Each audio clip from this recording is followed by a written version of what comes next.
제불 첼시 이야기. 한갓 이구 소재사에 불과했던 제불 첼시가 용감스럽게도 작지만 견실한 우리 동네 지역신문에 라원 참별 이런 일도 난을 장식한 것은 놀라운 일이다.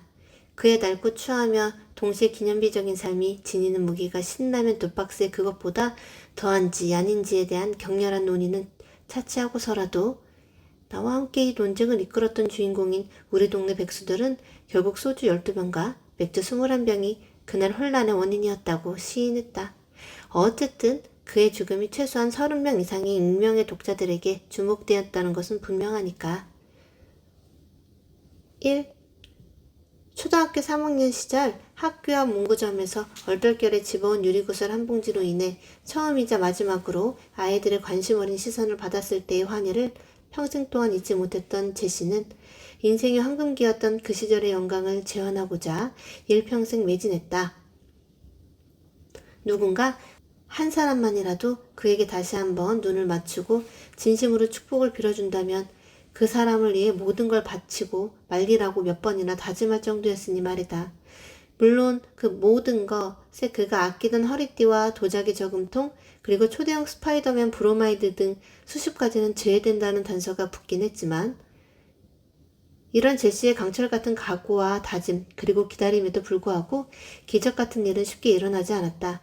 독자들도 잘 알다시피 이 세계에서 누군가가 누군가에게 눈을 맞추고 동시에 축복을 빈다는 것은 불가능에 가까운 일이니까. 확률론의 권위자인 도니븐 싱커바우릿 박사의 말을 인용하자면 차라리 네소의 괴물과 티베트의 설인 그리고 북유럽의 트롤들이 한자리에 모여 지구온난화에 대해서 진지하게 토론할 날을 기다리는 편이 나을 것이다. 그러나 우리 순종적인 납세자들와는 달리 영웅적으로 어리석었던 제시는 마음 한구석에 헛된 희망을 버리지 않고 30의 남짓을 버텨왔다.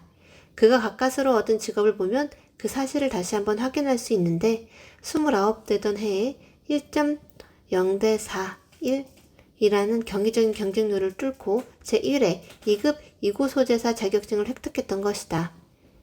의뢰인을 방문하여 그의 귀 속에서 귀지를 완벽하게 제거하는 것을 의무로 하는 이 직업이 제시에게 다른 사람들과 친밀하게 접촉할 수 있는 최선의 수단으로 여겨진 것은 당연한 일이었다. 2. 제불 첼시에게 귀는 독특한 의미를 갖고 있었는데 이를 이해하기 위해선 잠깐 그의 어린 시절을 돌아봐야 할 것 같다. 불행히도 제시의 어린 시절과 가족관계는 불가사의할 정도로 거의 알려져 있지 않다. 후에 일어난 그 사건 이후 조금이나마 드러난 바에 의존해 기술하자면 그의 출생 자체가 매우 부적절한 것이었기에 그의 부모는 교통사고로 세상을 떠날 때까지 일생을 거쳐 가게에 파탄을 불러온 제시와 그의 존재 원인이라고 할 콘돔 제조업체를 줄기차게 저주했다고 한다. 그의 형제관계 역시 베일에 쌓여 있지만 제시에게 배다른 누이가 하나 있었다는 것만은 분명한 사실로 보인다. 익명의 증인에 따르면 제시와 누이 사이엔 특이한 남매애가 흘렀으며 보기에 따라선 다른 해석도 충분히 가능할 만한 친밀한 접촉도 빈번했다고 한다. 종종 동네 어른들의 눈에 띄었던 장면은 청명한 봄날 구질구질한 골목 평상 위에 앉은 누이와 그녀의 무릎을 베고 누워있는 제시의 모습이었다. 그녀의 손에는 대나무를 서툴게 깎아 만든 귀이개가 들려 있었다는데 음란하게 키득거리는 제시의 웃음은 폐허와 같던 그의 유년 시절에서 분명 예외적인 것이었다. 이것이 귀에 관련된, 더 정확히 말하자면 귀파기에 관련되어 알려진 제시의 작고도 귀한 추억이다. 사실 우리의 천박한 호기심은 이 배다른 오누이의 관계가 어디까지 진전되었을까 따져 묻고 있지만 이 누이의 이후 행적에 대해선 알려진 바가 거의 없다. 없었다. 그 사건 이전까진. 그러나 그럼에도 우리에겐 여전히 사라진 고리가 존재한다. 혹자는 아마도 행동심리학자 워레버 유두 박사의 제자라고 우겼던 모씨였다고 기억된다. 얼마 지나지 않아 오누이의 관계는 파국을 맞게 되었고 그 계기가 다음과 같다고 주장했는데 스파이더맨을 좋아하던 제시를 위해 누이가 사다준 타란툴라 거미가 그를 물면서 촉발되었던 발작 및 폭행으로 둘의 관계가 어그러지기 시작한 데다가 누이가 제시를 끊임없이 괴롭히던 구부들 중 우두머리 격인 소년과 눈이 맞는 바람에 도리어 그에 대한 린치에 동참하게 되었기 때문이란 것이다. 나중에 제시가 TV쇼에서 두서없이 떠든 사실을 토대로 한 이 가정들이 얼마나 진실에 가까운지 우리로서는 알 길이 없다. 모두 제불찰 씨의 머릿속에서 나온 환상일지도 모를 일이기 때문이다. 3. 어쨌거나 다시 우리의 시선을 이구 소재사가 된 제불찰 씨에게 돌려보자. 주지하다시피 제시는 귀파는 행위를 통해 차가운 담벼락과 같은 다른 이들과 허심탄회한 대화를 나누게 되길 꿈꿨지만 실상은 전혀 달랐다. 일을 시작한 첫날부터 그의 희망은 산산조각 나고 말았다. 그에게 이구 소재를 의뢰한 첫 고객은 물론 직접 의뢰한 것이 아니라 한 이구 소재 용역회사를 통해서였다. 대부분의 영세 이구 소재사는 이런 용역회사의 리스트에 이름을 올리고 일거리가 돌아오기를 기다려야 했는데 그나마 보수의 60%를 수수료로 지불해야 하는 지극히 불평등한 계약 조건에 매여 있었다. 깔끔한 외모의 세무사였는데 날카롭게 세운 와이셔츠 깃에 목이 베이지나 않을까 걱정될 정도였다. 그는 제시가 사무실로 들어와 어리숙하게 자기소개를 하는 동안 한 번도 쳐다보지 않고 서류 때문에 코를 파묻고 있더니 잠시 후 매우 간결한 손짓으로 제시를 자신의 옆으로 부른 뒤 아무 말 없이 한쪽 귀를 내밀었다. 그것으로 끝이었다. 20분간의 작업시간 동안 사무실 안에는 가습기 소리만 낮게 울려 퍼지고 있었고 작업이 끝나자 그의 비서가 제시를 불러내어 복잡한 영수증 작성 과정을 거친 후에 약속한 보수의 반도 안 되는 돈을 던져주었을 뿐이다. 충격을 받은 제시는 첫날이라 그렇겠지. 내가 아직 능숙하지 못해서 고객이 긴장한 걸 거야.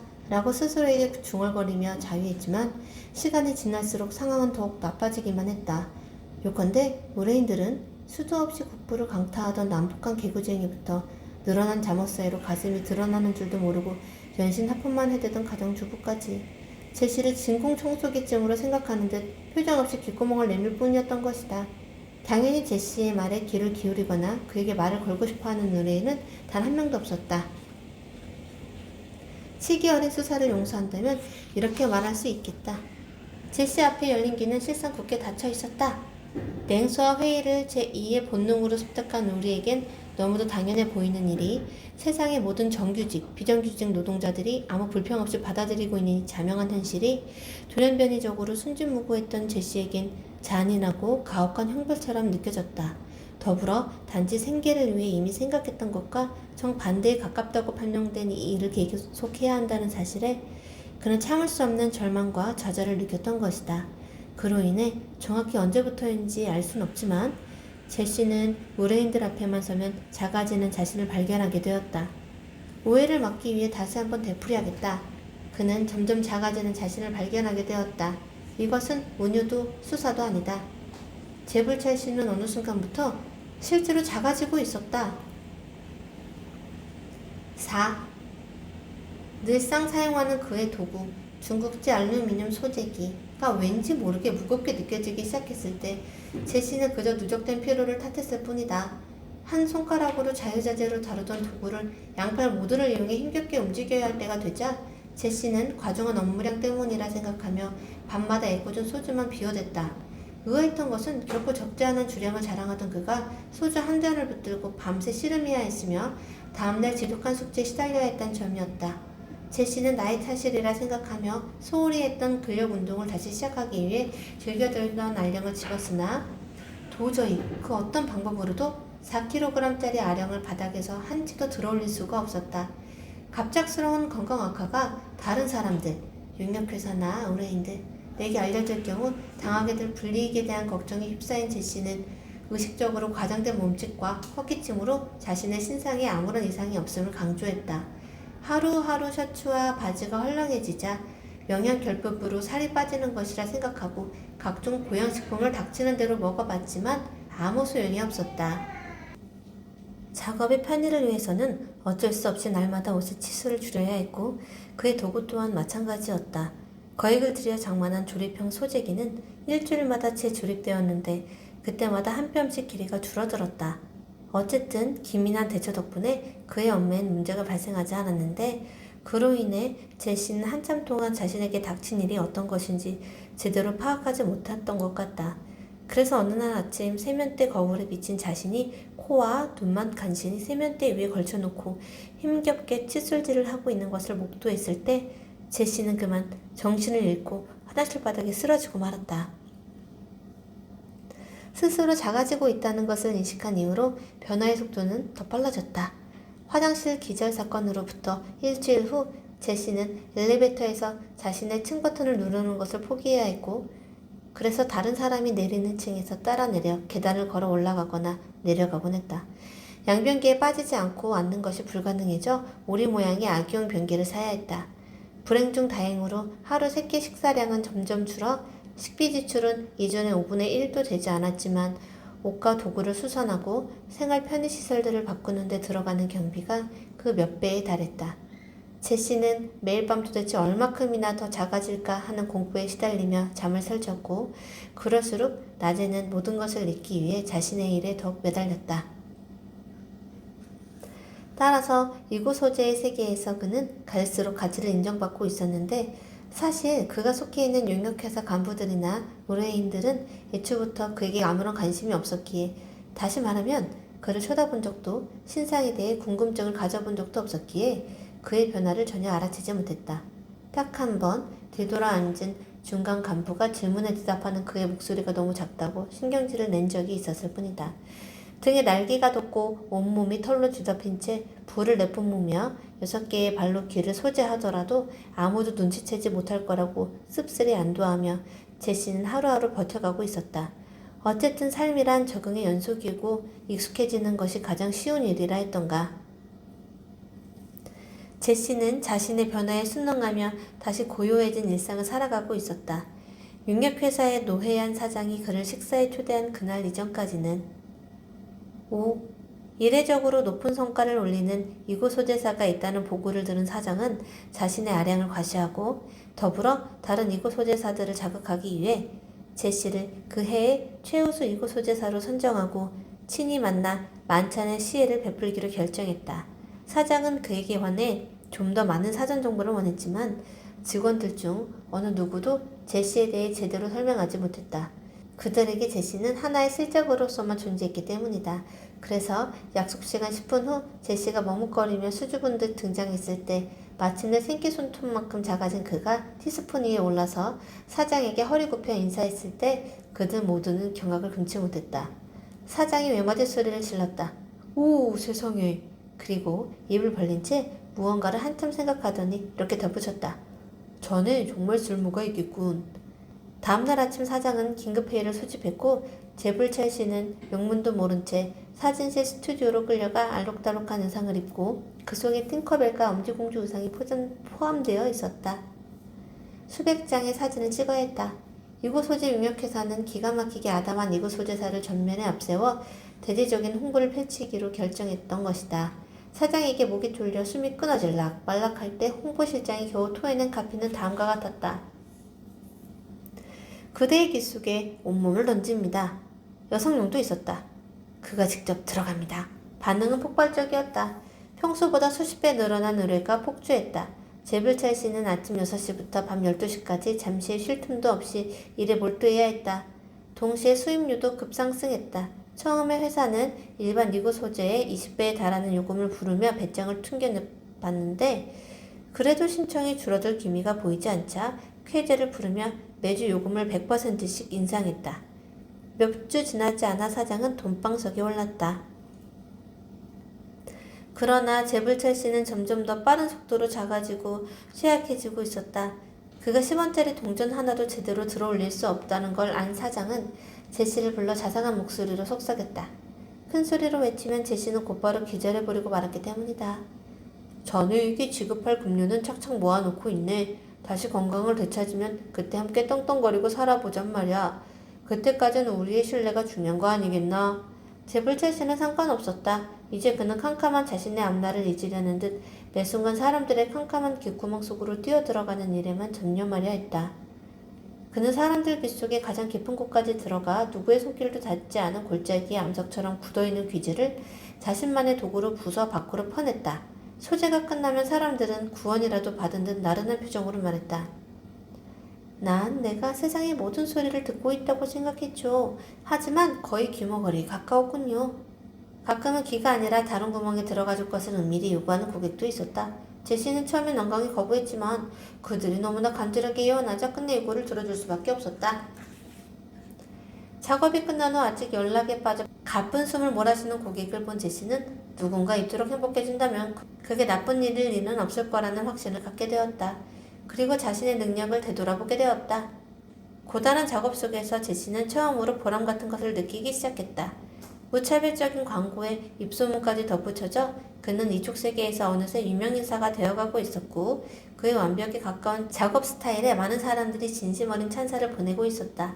사장이 특폭하는 돈은 중요치 않았다. 누군가 그에게 이렇게 따뜻한 시선을 보낸 적이 있었던가? 젤플찰이란 이름 석자가 이토록 많은 사람들의 입에 오르내린 적이 있었던가? 제시는 감격했고 흥분했고 그럴수록 더 깊은 곳으로 들어가고 싶어졌다. 절대 들어가선 안 될 곳까지. 6. 제시가 어떤 경로를 통해 그곳에 도달하게 되었는지에 대해선 그 사건 직후 학계의 의견이 분분했다. 가장 근사한 추측은 뇌신경학의 권위자 애니언 브레인워시 박사일 것인데 제시가 우연한 기회에 뇌의 깊은 곳에 달팽이관 속으로 들어갔고 그 관을 따라 이어지는 뇌로를 통해 전혀 생각지 못한 곳에 다다르게 되었다는 얘기다. 달팽이관을 통과할 때마다 비슷한 제목의 희대의 명곡을 흥얼거렸다는 소문도 있었으나 역시 확인된 바는 없다. 어느 깊은 밤이었다. 제시는 새벽부터 계속된 과중한 업무로 인해 눈도 뜨지 못할 정도로 피곤에 절어 있었다. 그는 길게 숨을 내쉬고 마지막 고객, 그녀는 40대의 대기업 임원으로 제시의 단골 고객이었다. 의 귓속으로 들어갔다. 기계적으로 걸으며 늘상 하던 일을 되풀이하던 제시는 어느 순간 깜빡 졸았던 것 같다. 정신을 차려보니 처음 보는 기관 속에 들어와 있었다. 제시는 순간 당황했다. 어느 쪽으로 나가야 할지 전혀 알 수 없을 정도로 꼬이고 꼬인 통로들만 눈앞에 펼쳐져 있었다. 제시는 오랜 직감을 믿고 방향을 잡았다. 나중에 한 일이지만 이 직감은 틀린 것이었다. 무성한 육모와 몇 번의 신경 경련을 헤치고 마침내 넓게 트인 곳으로 나온 그는 아연실색하고 말았다. 그곳은 거센 바람이 불어대는 벌판이었다. 머리 위 하늘로는 거대한 나방떼가 날아다니고 있었다. 날개를 펄럭일 때마다 흰 가루가 벌판으로 떨어졌고 그럴 때마다 벌판이 꿈틀거렸다. 그가 서 있는 곳은 낭떠러지에 뚫려있는 작은 동굴의 끝자락이었다. 저 멀리 지평선까지 시야가 트여 있었고 거칠게 솟아있는 산자락엔 어린 소녀의 작은 손, 어머니인 듯한 연인의 치맛자락, 쾌감이 일그러진 어느 남자의 얼굴 등 수많은 영상이 빠르게 전멸하고 있었다. 서늘한 공포와 함께 뜨거운 호기심이 솟아올랐다. 제시는 불어오는 폭풍에 몸을 실어 그녀의 정신의 벌판으로 뛰어내렸다. 그곳에서 제시는 인간 정신의 생태계를 목도한다. 걷다 보면 발밑에 넓게 퍼져 있는 독버섯들을 밟게 되었는데 그것들은 유년기 트라우마의 다양한 모양을 띠고 있었다. 가끔 멀리서 맹렬한 속도로 돌격해오는 콤플렉스라는 코뿔소는 아무 곳이나 들이받으며 상처를 내고 있었다. 붉은 피가 솟는 상처는 곧 몰려온 조그마한 벌레들에 의해서 치료되었는데 어떤 벌레는 부드러운 분비물로 상처에 다시 새살이 돋게 했으나 어떤 벌레는 억지스러운 임시변통으로 영영 지워지지 않을 흉터만 남길 뿐이었다. 그는 각각의 벌레의 지혜 혹은 자기 합리화 같은 이름을 붙이며 깔깔거렸다. 몇 시간이 지났을까? 더 지체하면 의심을 받을 것 같아 아쉬움을 뒤로하고 밖으로 나왔을 때 무레이는 불을 켜놓은 채 책상에 엎드려 자고 있었다. 측은하고도 사랑스러웠다. 그는 자신만큼이나 작은 목소리로 잘 자 아가야 라고 속삭이고 그녀의 귓가에 키스했다. 그녀는 가볍게 몸을 뒤척였고 제시는 조용히 미소 지었다. 그 미소는 앞으로 볼 것들에 대한 기대감으로 가득 차 있었다. 7. 그날 이후 날마다 제불첼시의 새로운 탐험이 펼쳐졌다. 물론 제시는 자신이 어디까지 다다르는지 누구에게도 말하지 않았다. 그저 천연덕스러운 얼굴로 귓속으로 들어가 두어 시간 후에 방긋 웃으며 밖으로 나올 뿐이었다. 사람들은 그가 캐서 나오는 한 무더기의 귀지를 보고 겸연쩍어하기 바빴지 그의 행로에 의심을 품는 일은 없었다. 제시를 예의주시하는 사장마저도 폭발적으로 늘어가는 업무량에 불평을 하긴커녕 고객의 신상명세 카드를 정리하며 싱글거리기만 하는 제불첼시를 보고 기이한 질병으로 인한 호르몬 이상 같은 것이겠거니 짐작할 뿐이었다. 제시의 비밀스러운 모험은 누구에게도 방해받지 않았다.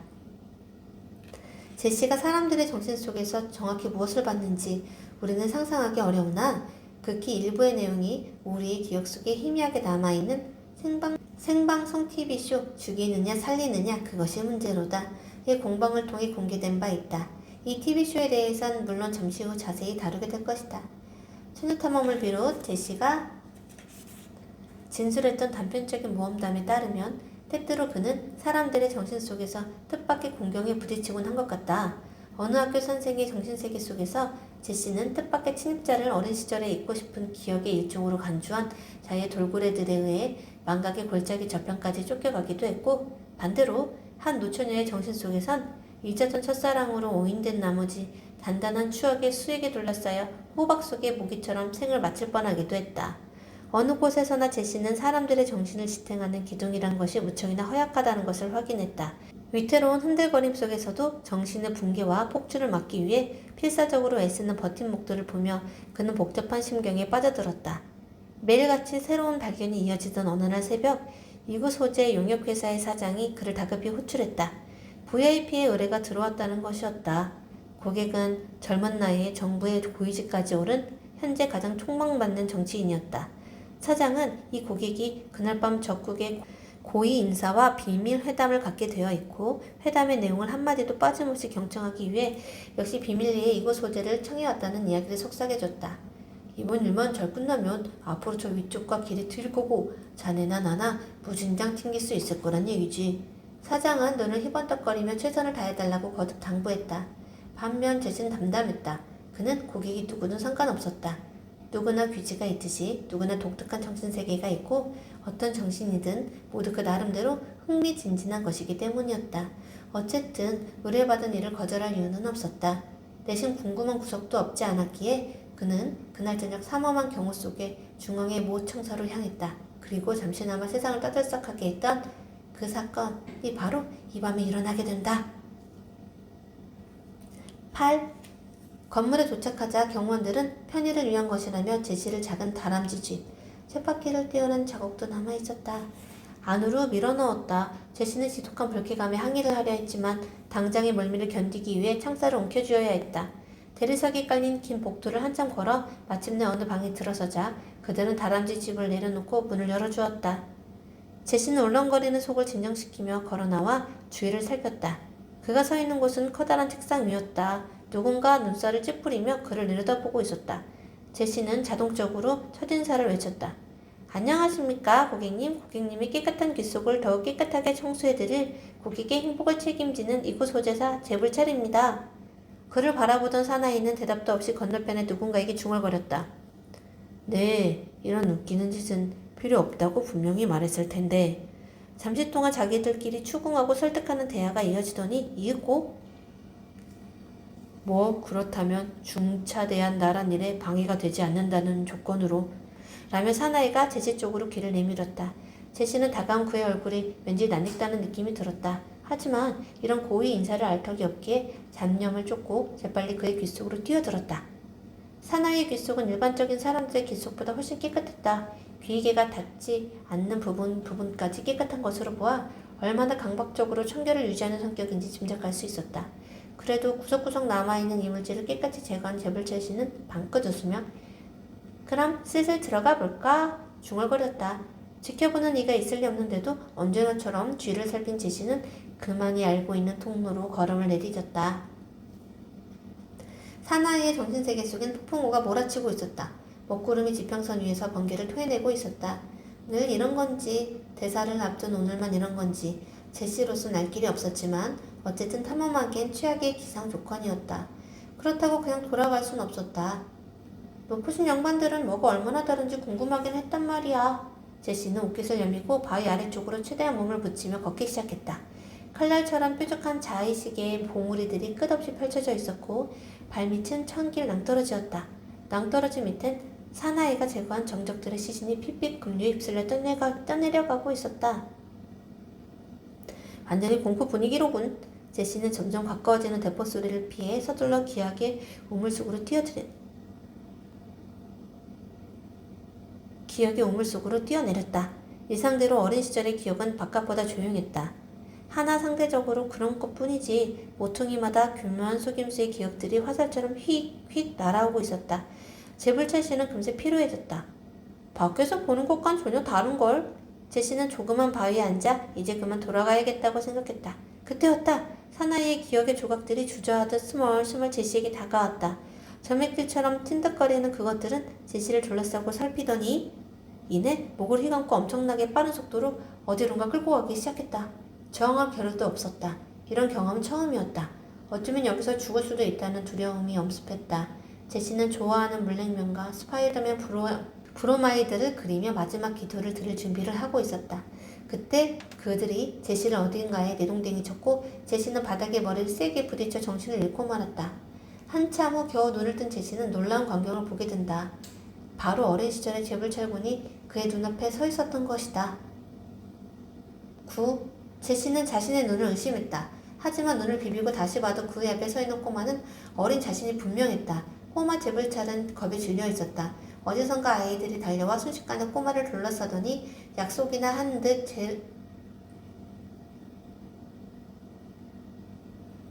일제히 발길질을 시작했다. 그리고 제시의 머리통이 울릴 정도로 큰 목소리가 들려왔다. 이 병신 같은 새끼 저 꼴을 넣어? 제불찰 씨는 다리가 풀려 털썩 주저앉고 말았다. 아이들이 꼬마 제불찰을 두들겨 패고 있는 그곳은 바로 그가 나온 초등학교의 운동장이었다. 완전히 잊고 있었던 기억이 한순간에 되살아났다.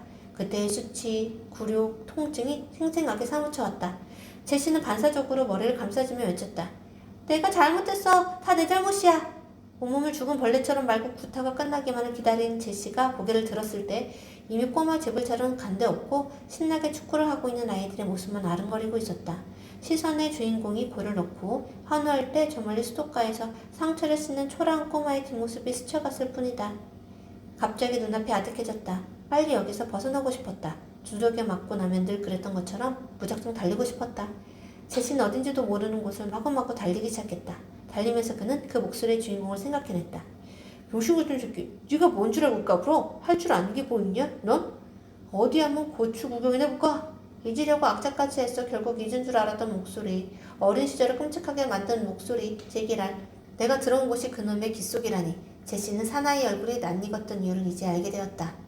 사나이의 기억 생태계는 무단 침입한 제시를 기억의 파편으로 간주하고 유사한 기억의 방쪽으로 분류하려 했던 것이다. 그리하여 제시는 생각지 못한 곳에서 어린 날의 자신의 처참한 물꼬를 다시 마주해야 했던 것이다. 심장이 방망이질 쳤다. 다시 꼬마 제불찰이 된 기분이었다. 동네북 제불찰로 되돌아간 것 같았다. 그때 갑자기 제시의 머릿속에 뭔가 떠올랐다. 달리기를 멈추고 그가 소리쳤다. 누나! 그래, 이놈이 누나를 꼬여냈었다. 골목에서 돈을 뜯기고 있을 때 저 멀리 두목격인 이놈이 누나와 시시덕거리는 걸 본 적도 있었다. 누나가 어린 날 그의 귓볼을 만지작거리며 웃어주던 누나가 이 더러운 놈과 놀아나느라 그를 외면하고 있었다. 그리고 중학생이 되자 집을 나가 다시는 돌아오지 않았다.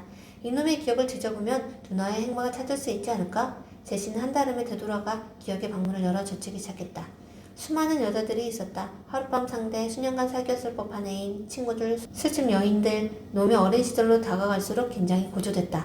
제시는 떨리는 손으로 마지막 문을 열었고 마침내 누나를 발견했다. 그곳엔 앳된 누이의 얼굴이 가득했다. 수줍게 상기된 얼굴, 담배 연기를 내뿜는 입술, 아무것도 걸치지 않은 알몸, 그리고 불룩해진 배. 미칠 것 같았다. 숨결이 거칠어졌다. 고개를 들어 하늘을 봤다. 그 위엔 거미줄이 쳐져 있었고 거기에 수많은 여자들의 어린 육체가 껍질만 남은 채 걸려 있었다. 한가운데 눈에 벗은 몸이 보였다. 마치 기념품처럼 놈의 기억을 수놓고 있었다. 분노를 주체할 수 없었다. 온몸이 혈관이 다 타버릴 것만 같았다. 바로 그때 그 일이 일어났다.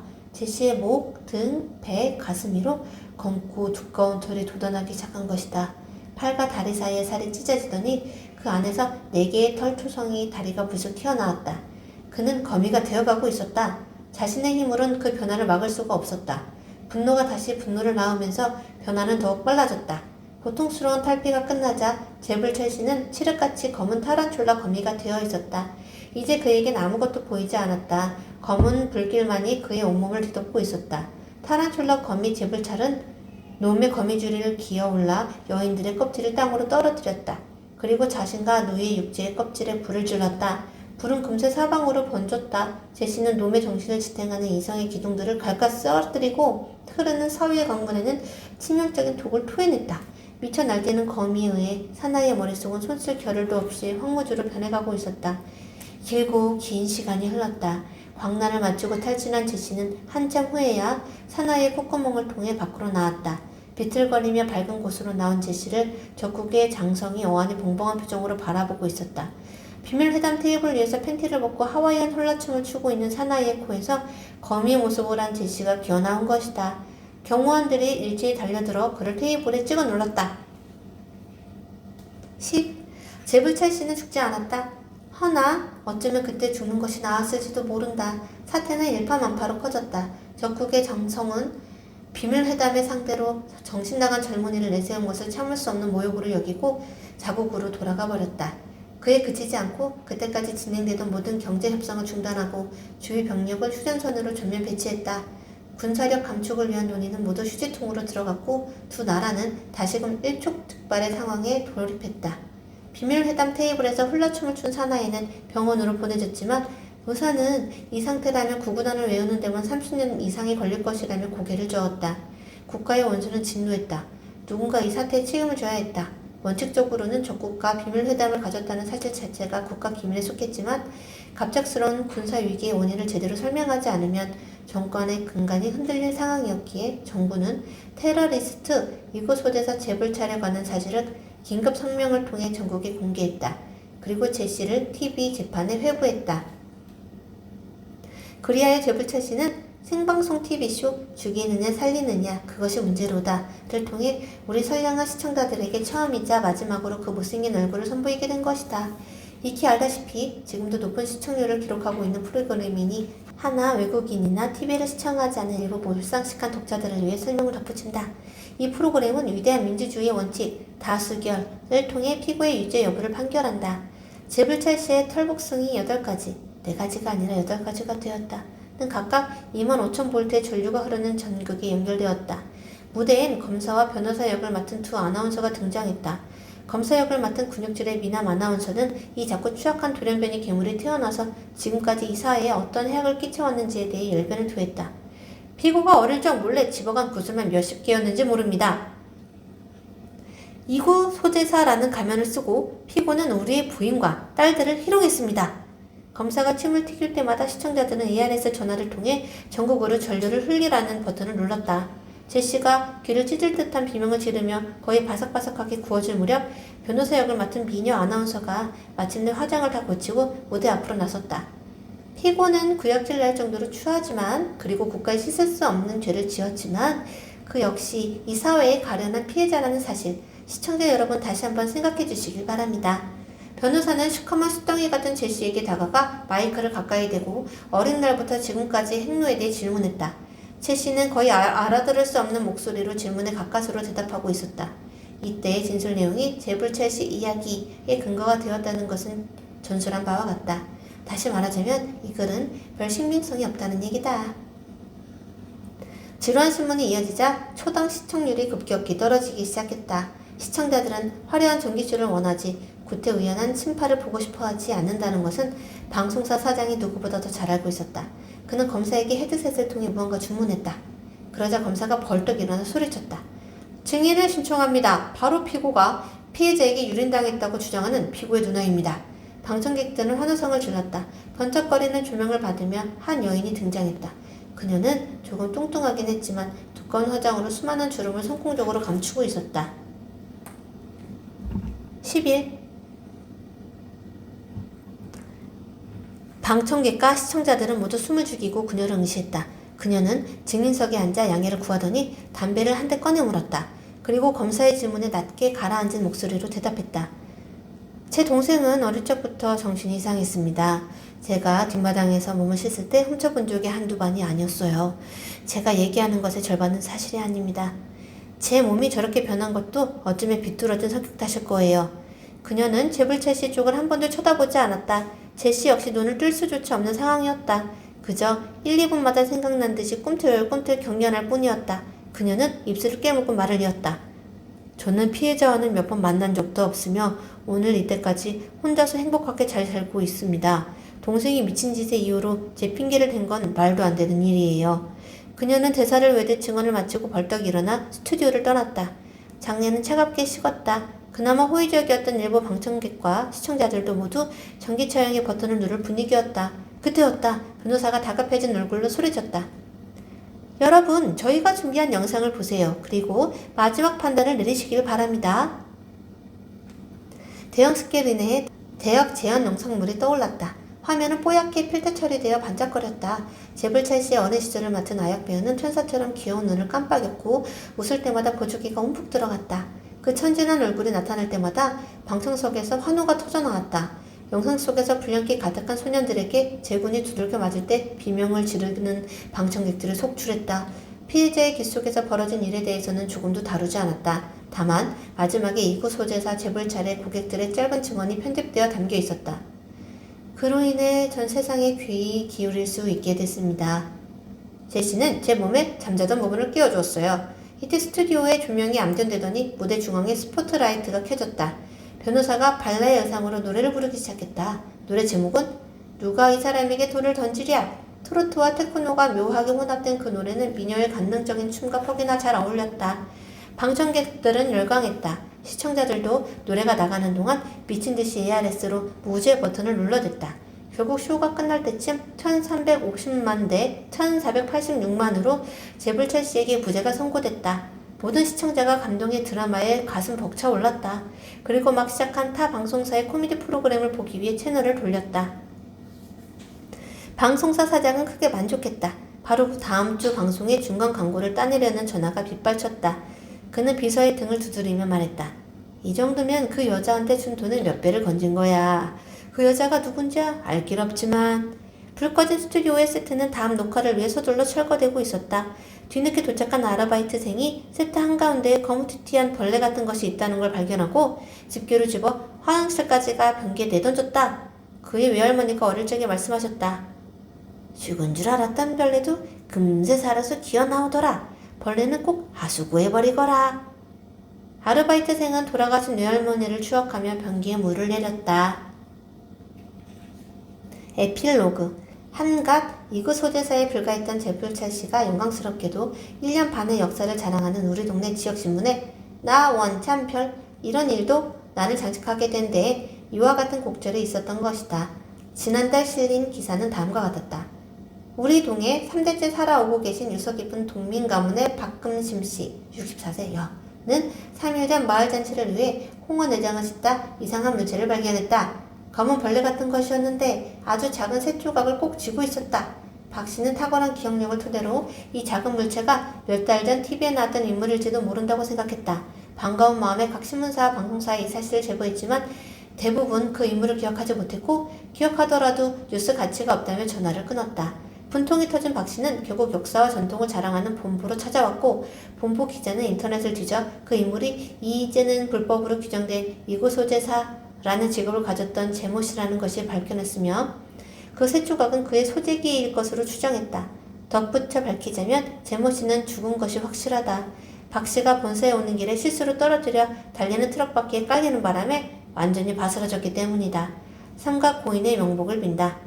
이 기사를 본 30명 남짓의 익명의 독자들, 나를 포함한 우리 동네 백수들은 제모 씨가 도대체 누구인가에 대해 포장마차에서 밤새 설전을 벌였다. 무지한 인간들이 도통 나의 말을 믿지 않고 헛소리만 해대기에 어쩔 수 없이 잊혀진 이곳 소재사 재벌철 씨에 대한 자료를 뒤져야 했고 들인 시간이 아까워 이렇게 글로도 남겨보는 것이다. 이만 쓸데없는 짓은 관두고 쌀이나 사러 나가봐야겠다. 내기에서 딴 2만원이면 며칠 동안 지낼 수 있겠지. 혹 뒷이야기를 궁금해할 할 일 없는 독자를 위해서 짤막하게 덧붙인다. 생방송 TV쇼 죽이느냐 살리느냐 그것이 문제로다. 이 재벌철 씨 편 시청률 기록은 아직까지 깨지지 않고 있다. 물론 사람들의 기억 속에선 이미 사라졌지만 방송 이후 10분 토론 등의 토론 프로그램에서 제시에 대한 이야기가 다뤄지기도 했으나 관심은 채 사흘도 이어지지 않았다. 다만 제시에 대한 몇몇 학회 인사들이 짧은 코멘트만이 요즘도 대학의 심리학이나 생물학 교재의 부록편에서 발견되곤 한다. 아시다시피 변호사 역을 맡았던 여자 아나운서는 가수로 데뷔해 승승장구하고 있다. 검사 역의 남자 아나운서는 배우로 전업하여 스크린을 점령했다. 둘 중 어느 누구도 작아진 인간이나 불단 거미 따위는 기억하고 있지 않다. 하나, 두 사람의 팬사이트에 들어가면 그날의 쇼를 다시 볼 수 있다. 나도 이 사이트에 도움을 받았다는 것을 밝혀둔다. 당국은 이런저런 이유를 들어 이구 소재사업을 불법으로 규정했다.